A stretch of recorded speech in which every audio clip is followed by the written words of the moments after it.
ವಿಧಾನ ಪರಿಷತ್ ಸದಸ್ಯರಾದಂಥ ಎನ್ ರವಿಕುಮಾರ್ ಅವರ ಮೇಲೆ ಕಾಂಗ್ರೆಸ್ನವರು ವಿನಾಕಾರಣ ಆರೋಪ ಮಾಡಿ ದೂರನ್ನು ಸಲ್ಲಿಸಿದ್ದಾರೆ.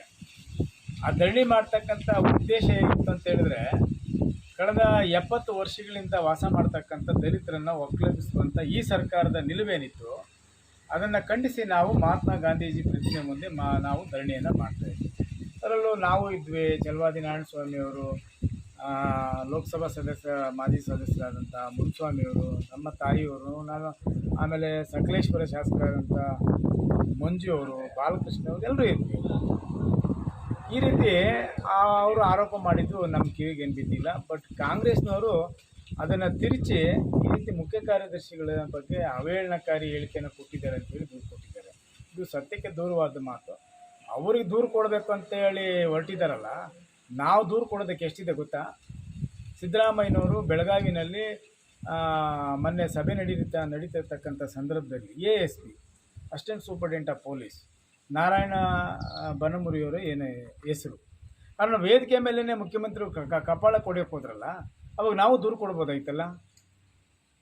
ಆಮೇಲೆ ವಿಜಯನಗರ ಜಿಲ್ಲಾಧಿಕಾರಿಗಳಾಗಿರ್ತಕ್ಕಂಥ ದಿವಾಕರ್ ಅವರು ವೇದಿಕೆ ಮೇಲೆ ಕೂತಿದ್ದಕ್ಕೆ ಒಂದೇ ಒಂದು ಕಾರಣಕ್ಕೆ, ನೀನು ವೇದಿಕೆಯಿಂದ ಕೆಳಗಿಳಿ, ನೀನು ಯಾಕೆ ಬಂದೆ ಅಂತೇಳಿ ಅವ್ರನ್ನ ಅವಮಾನ ಮಾಡಿದ್ರಲ್ಲ 10,000 ಜನ ಮುಂದೆ. ಇದು ತಪ್ಪಲ್ವಾ? ಇದು ಅವಹೇಳನಕಾರಿ ಅಲ್ವಾ?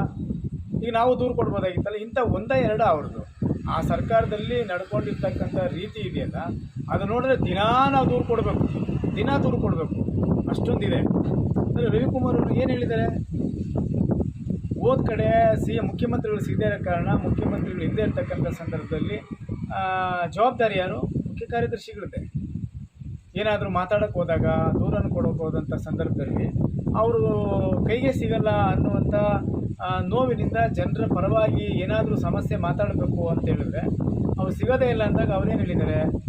ಸಂಜೆ ಹೊತ್ತು ಮುಖ್ಯಮಂತ್ರಿಗಳ ಜೊತೆಯಲ್ಲಿ ಏನಾದರೂ ಕಡಿಮೆಗಳು ಅವು ಏನೋ ಇಲ್ಲಿವರೆಗೂ ಮತ್ತೊಂದು ಅವ್ರ ಜೊತೆಲಿ ಇರ್ಬೋದು, ಆಗಲಲ್ಲಿ ಮತ್ತೆ ನಮ್ಮ ಕಚೇರಿಯಲ್ಲಿ ಸಿಗಲ್ಲ ಅಂತ ಈ ರೀತಿ ಅವ್ರು ಹೇಳಿರ್ತಕ್ಕಂಥದ್ದನ್ನು ತಿರುಚಿ ಅದು ತಪ್ಪು ಭಾವನೆ ಜನರ ಮನಸ್ಸಲ್ಲಿ ಬರಬೇಕು ಅಂತೇಳಿ ಈ ರೀತಿ ಜನರ ಇದೇನು ಅವ್ರಿಗೆ ಲಾಭ ಏನು ಆಗೋದಿಲ್ಲ. ಕೊಡಲಿ, ಅವರೆಷ್ಟು ದೂರುಗಳನ್ನು ಕೊಡಲಿ, ನಾವು ದೂರುಗಳು ಕೊಡೋಕ್ಕೆ ಪ್ರಾರಂಭ ಮಾಡ್ತೀವಿ. ಭಾರತೀಯ ಜನತಾ ಪಾರ್ಟಿ ಸುಮ್ಮನೆ ಕೂತ್ಕೊಳ್ಳೋದಿಲ್ಲ. ನೀವು ಮಾಡ್ತಕ್ಕಂಥ ದಿನನಿತ್ಯದ ಎಲ್ಲ ಕಾರ್ಯಕ್ರಮಗಳ ಬಗ್ಗೆ, ನೀವು ಕೊಡ್ತಕ್ಕಂಥ ಯೋಜನೆಗಳ ಬಗ್ಗೆ, ಜನರು ಏನು ನಿಮ್ಗೆ ಇಡೀ ಶಾಪವನ್ನು ಹಾಕ್ತಾ ಇದ್ದಾರೋ, ನೀವು ಕೊಡ್ತಕ್ಕಂಥ ಕಾರ್ಯಕ್ರಮ ಜನರ ಮನಸ್ಸಿಗೆ, ಜನರು ಮನೆ ಬಾಗಿಲು ಹೋಗೋದು ಇಲ್ಲ. ಇವತ್ತು ಯಾರು ನಿಮ್ಮನ್ನು ಆಶೀರ್ವದಿಸಿ ಓಟ್ ಹಾಕಿ ಅಧಿಕಾರಕ್ಕೆ ತಂದ್ರೆ ಅವರೇ ನಿಮ್ಗೆ ಇಡೀ ಶಾಪ ಆಗ್ತಾ ಇದ್ದಾರೆ. ಅಂಥ ಕಾಲ ಬಂದಿದೆ.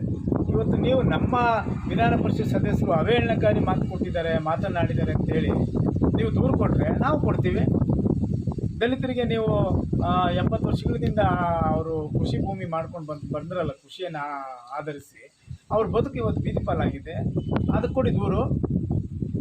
ಈ ದೂರು ಕೊಟ್ಟ ಮಹಾಪುರುಷರು ಇದ್ದೀರಲ್ಲ, ನೀವು ರವಿಕುಮಾರ್ ವಿರುದ್ಧ ಎಲ್ಲ ಕೊಡೋದು. ನೀವು ಆ ದಲಿತರ ಪರವಾಗಿ ನಿಂತು ನೀವು ಮುಖ್ಯ ಕಾರ್ಯದರ್ಶಿಗಳ ವಿರುದ್ಧವಾಗಿ ನೀವು ದೂರು ಕೊಡಬೇಕು. ಆಗ ಜನ ಮೆಚ್ಚಿದ್ದಾರೆ. ಯಾವ ದಲಿತರಿಗೆ ಭರವಸೆ ನೀಡಿ ಓಟ್ ತಗೊಂಡು ನೀವು ಅಧಿಕಾರಕ್ಕೆ ಬಂದ್ರಲ್ಲ, ಅವರಲ್ಲಿ ಇವತ್ತು ಬೀದಿ ಪಾಲಾಗಿದ್ದಾರಲ್ಲ, ಅವ್ರ ಬಗ್ಗೆ ನೀವೇನಾರ ಮಾತಾಡಿದ್ದೀರಾ? 70 ವರ್ಷಗಳಿಂದ ಇಲ್ದಿದ್ದು ಫಾರೆಸ್ಟ್ ಇವಾಗ ಬಂದ್ಬಿಡ್ತದ ನೋಡಿರಿ. ನ್ಯಾಯಾಲಯದಲ್ಲಿ ಇವತ್ತು ಅವ್ರ ಪರವಾಗಿ ತೀರ್ಪು ಬಂದಿದೆ. ಫಾರೆಸ್ಟ್ನಲ್ಲಿ ಹೋಗಬಾರ್ದು ಅಂತೇಳಿ ತಡೆಯಾಜ್ಞೆ ಕೊಟ್ಟಿದ್ದಾರೆ.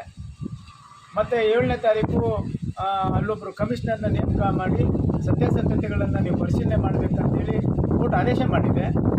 ಆವಾಗ ನೀವು ನಮ್ಮದು ಅಂತ ಹೋಗಿದ್ರಲ್ಲ, ಇವಾಗ ನಿಮ್ಗೆ ಆಗಿಲ್ವಾ? ರವಿಕುಮಾರ್ ಅವ್ರಿಗೆ ದೂರ ಯಾಕೆ ಕೊಡೋಕೆ ಹೋಗ್ತೀರಾ ಅವ್ರ ವಿರುದ್ಧ? ರವಿಕುಮಾರ್ ಅವ್ರು ಕೇಳಿದ್ದೆ ಈ ಪ್ರಶ್ನೆ. ದಲಿತರು ಬೀದಿ ಪಾಲಾಗಿದ್ದಾರೆ, ಅವ್ರಿಗೆ ನೆರವು ಬನ್ನಿ. ಸರ್ಕಾರ ಯಾರಿಗೋಸ್ಕರ ಸರ್ಕಾರ ಮಾಡ್ತಾ ಇದ್ದೀರಿ? ಮುಖ್ಯ ಕಾರ್ಯದರ್ಶಿಗಳು ಕಚೇರಿಲಿಲ್ಲ, ಮುಖ್ಯಮಂತ್ರಿಗಳು ಮೊದಲೇ ಸಿಗೋದಿಲ್ಲ, ಹಾಗಾಗಿ ನಾವು ಹೋರಾಟ ಮಾಡ್ತಾ ಇದ್ದೀವಿ. ಮುಖ್ಯ ಕಾರ್ಯದರ್ಶಿಗಳು ಸಂಜೆನೂ ಸಿಗಲ್ಲ, ಬೆಳಗ್ಗೆನೂ ಸಿಗಲ್ಲ ಅನ್ನುವಂಥ ಆಕ್ರೋಶದಿಂದ ಜನರ ಪರವಾಗಿ ಮಾತಾಡಿದ್ದಾರೆ. ತಪ್ಪೇನಿದು? ತಪ್ಪ? ಹಾಗಾದರೆ ASP ನಾರಾಯಣ ಬನಮುರಿಯವ್ರ ಪರವಾಗಿ ಯಾರು ನಿಲ್ತಾರೆ? ವಿಜಯನಗರದಲ್ಲಿ DC ಅವರು ಅವಮಾನ ಮಾಡಿದ್ರೆ ಅವ್ರ ಪರವಾಗಿ ಯಾರು ನಿಲ್ಲಬೇಕು? ನಾವು ಕೊಡ್ಬೋದಲ್ಲ ದೂರು ನಿಮ್ಮ ವಿರುದ್ಧವಾಗಿ. ನೀವು ಬನ್ನಿ, ನೀವು ಕೊಡಿ ಅವ್ರ ಪರವಾಗಿ ನಿಂತು. ಇದನ್ನೆಲ್ಲ ಬಿಟ್ಬಿಟ್ಟು ಇವತ್ತು ನಿಮಗೆ ಹತಾಶ ಮನೋಭಾವನೆಯಿಂದ ಇವತ್ತು ರವಿಕುಮಾರ್ ಅವ್ರ ವಿರುದ್ಧ ನೀವು ದೂರು ಕೊಡಿ. ನೀವು ಎಷ್ಟನ್ನ ಕೊಡಿ, ನಾವು ಕೊಡೋಕೆ ಪ್ರಾರಂಭ ಮಾಡ್ತೀವಿ. ಎಲ್ಲ ರಾಜ್ಯದ ಉದ್ದಗಲಕ್ಕೂ ದೂರುಗಳು ಕೊಡೋಕ್ಕಾದ್ರೆ ಯಾವ ಸ್ಟೇಷನಲ್ಲೂ ಕೂಡ ಕೂತ್ಕೊಳ್ಳೋಕೆ ಜಾಗ ಸಿಕ್ಕಲ್ಲ, ಹಂಗಾಗ್ಬಿಡ್ತದೆ. ಇದನ್ನೆಲ್ಲ ಬಿಟ್ಟು ರಾಜ್ಯದ ಅಭಿವೃದ್ಧಿ ಕಡೆ ಗಮನ ಹರಿಸಿ. ಜನ ಇಡೀ ಶಾಪ್ ಆಗ್ತಾ ಇದ್ದಾರೆ. ಅವ್ರ ಮನಸ್ಸನ್ನು ನೀವು ಮತ್ತೆ ಗೆಲ್ಲಕ್ಕಾಗಲ್ಲ. ಈ ಪರಿಸ್ಥಿತಿಯಲ್ಲಿ ಅತಂತ್ರದಲ್ಲಿದ್ದೀರಿ ನೀವು. ಜನ ಬಯಸ್ತಾ ಇದ್ದಾರೆ. ಸರ್ಕಾರ ಇವತ್ತು ಚುನಾವಣೆ ಯಾವಾಗ ಬರುತ್ತಪ್ಪ ಅಂತೇಳಿ ಅಂತ ಒಂದು ಮನಸ್ಥಿತಿಗೆ ಇವತ್ತು ಜನ ಬಂದಿರೋದ್ ಕಾರಣ ನೀವೇ. ನೀವು ರವಿಕುಮಾರ್ ಮೇಲೆ ಅವ್ರ ವಿರುದ್ಧವಾಗಿ ದೂರು ಕೊಟ್ಬಿಟ್ರೆ ನಾವೇನು ಎದುರೋದಿಲ್ಲ, ನಾವು ದೂರು ಕೊಡ್ತೀವಿ, ಕಾನೂನು ಹೋರಾಟ ನಾವು ಮಾಡ್ತೀವಿ. ಉದ್ದೇಶ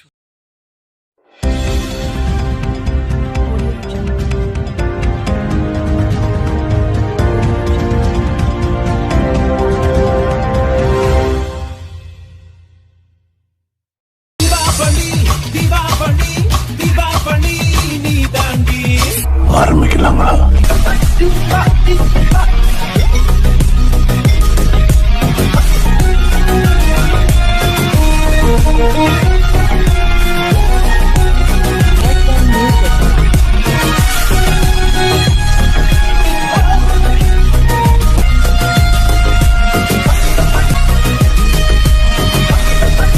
தரம் என்றும் நிரந்தரம், தரம் என்றும் நிரந்தரம், தரம் என்றும் நிரந்தரம்.